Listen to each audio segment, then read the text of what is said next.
Jewish-owned DC business targeted by self-described ISIS militants. This is kind of funny. I'm going to kill you. I'm going to murder you. This is a threat. This is redundant. Who says this is a threat? Just like who says this is Saeed? What was his last name? The guys in Paris, you know, and they're holed up in the warehouse-looking thing, and they're like, "Hey, yeah, we're just want to make sure you know my name, even though you already do."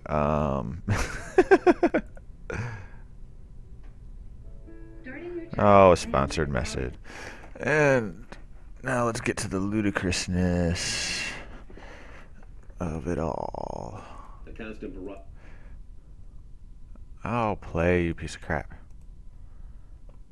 I can't seem to get it to start at 0, so he starts off with first words, local businesses. Are working in fear after a series of threats, both verbal and digital. The constant barrage comes from individuals who identify themselves as ISIS militants. In a story you'll see only on 7 right here, Stephen Cheetah works to track down those responsible for these threats. Stephen, what have you found out here?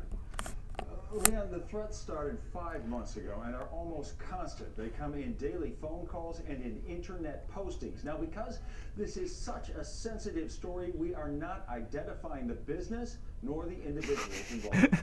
This guy's face is funny. A business in the heart of a bustling DC community is an international target. They have multiple times said they were members of ISIS. This is a recording from one of the hundreds of calls, possibly from outside the country, during the past 5 months.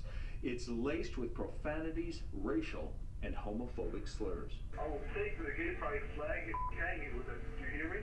The caller often taunts specific employees. I'm gonna kill you.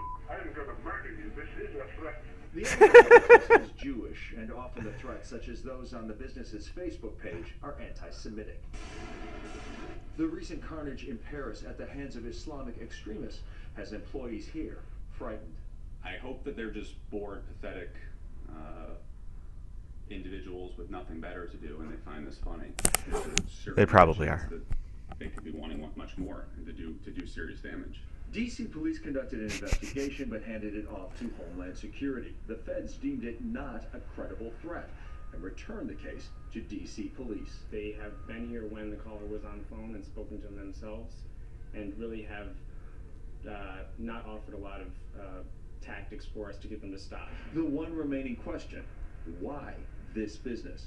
That's what we are baffled by. We have nobody that we feel has an axe to grind against us. Now, Verizon says the calls are traceable, but it says it needs a request from DC police first. The detectives tell the business owner Verizon has to contact them first. So apparently the barrage of threats continues because of a lack of cooperation and coordination. Reporting live from the newsroom, Stephen Cheetah, ABC 7. Oh, so funny. Oh, I loved the part about the the guy actually talking. They got to be screwing around, or this is just another freaking contrived story. Self-described ISIS militants. They didn't sound too ISIS-like. For the past 5 months, a barrage of phone calls and internet postings have threatened employees. Callers vow to carry out mass murder.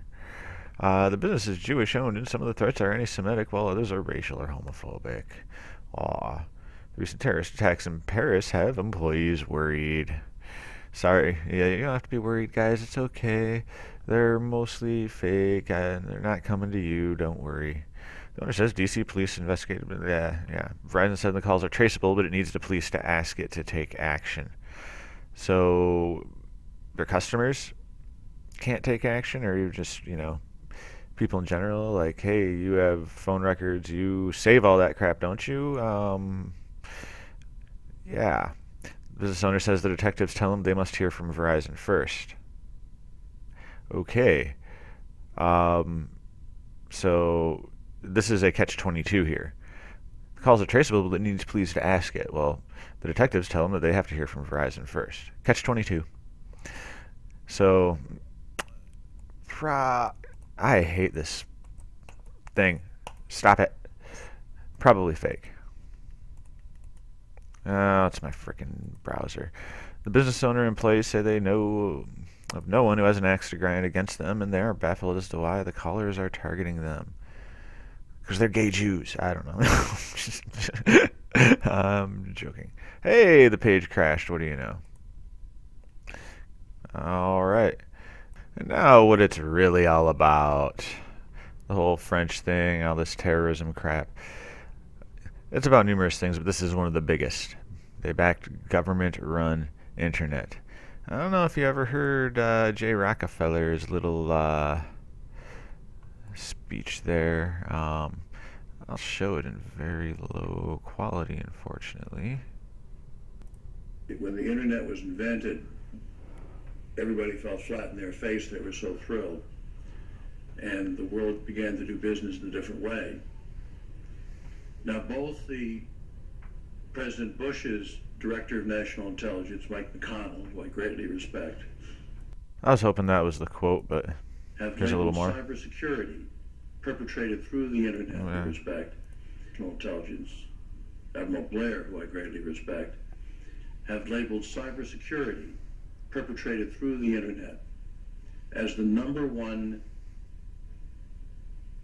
national hazard of attack on the homeland in West Virginia, in America, or anywhere else.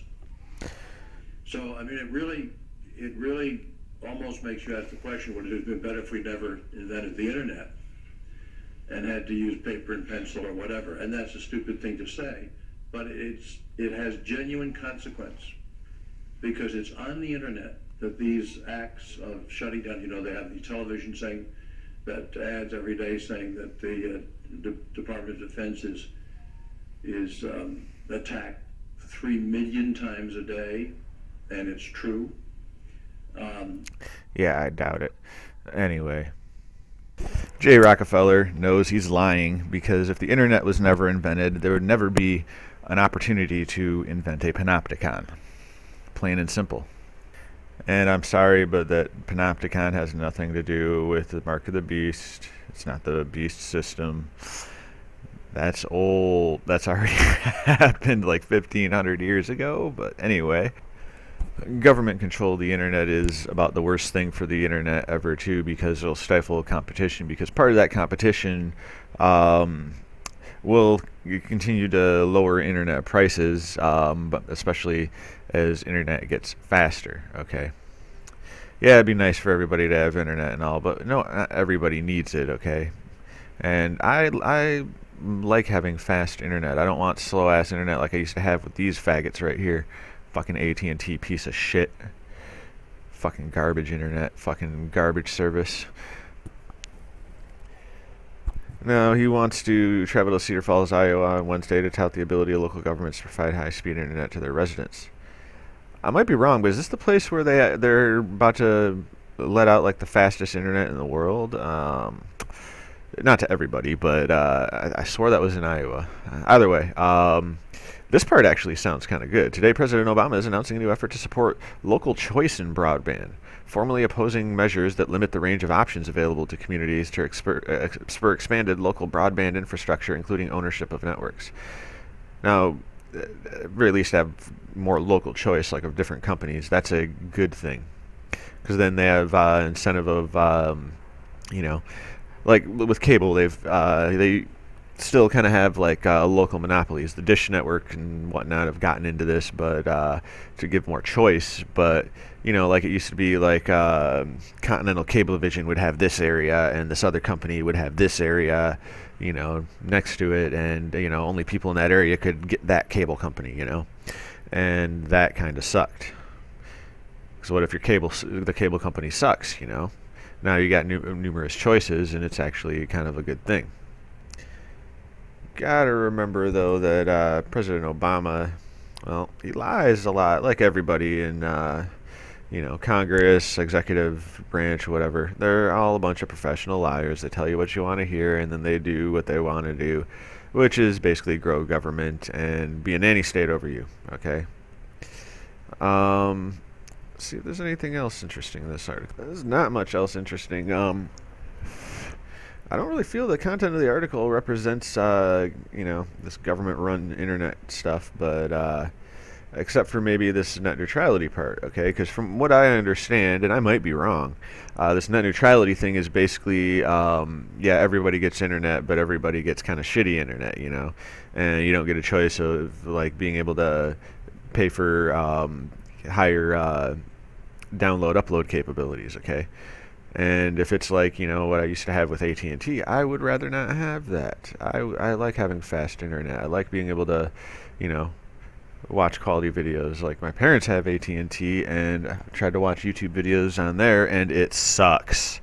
Okay, it looks like crap, and it's just horrible to watch. Now I'm going to leave you with Senator Church. I thought that it was a matter of real concern that planted stories intended to serve a national purpose abroad came home and were circulated here and believed here, because this would mean that the CIA could manipulate the news in the United States by channeling it through some foreign country. And we're looking at that very carefully.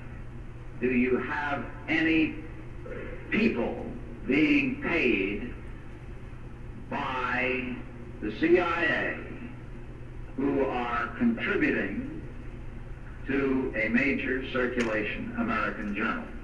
We do have people who submit pieces to American journals. Do you have any people paid by the CIA who are working for television networks? This, I think, gets into the kind of getting into the details, Mr. Chairman, that I'd like to get into in executive session.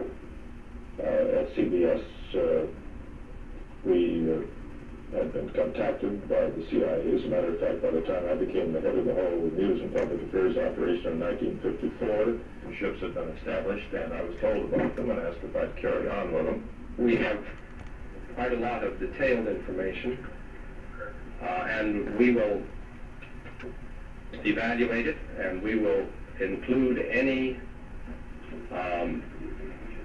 evidence of wrongdoing or any evidence of impropriety in our final report and make recommendations.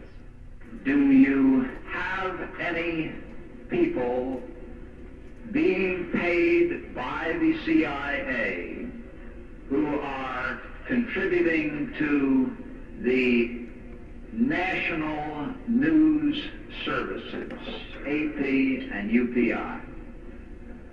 Well, again, I think we're getting into the kind of detail, Mr. Chairman, that I'd prefer to handle in executive session. Senator, do you think that you named the detailed that remains to be decided. I think it was entirely in order for our correspondents at that time to make use of the CIA agent chiefs of station and other members of the executive staff of CIA as sources of information which were useful in their assessments of world conditions. Would you say that continues today? Well, I would think probably for a reporter it would continue today, but because of all of the revelations of the period of the 1970s, it seems to me that a reporter's got to be much more circumspect in doing it now, or he runs the risk of at least being looked at with considerable disfavor by the public. I think you've got to be much more careful about it.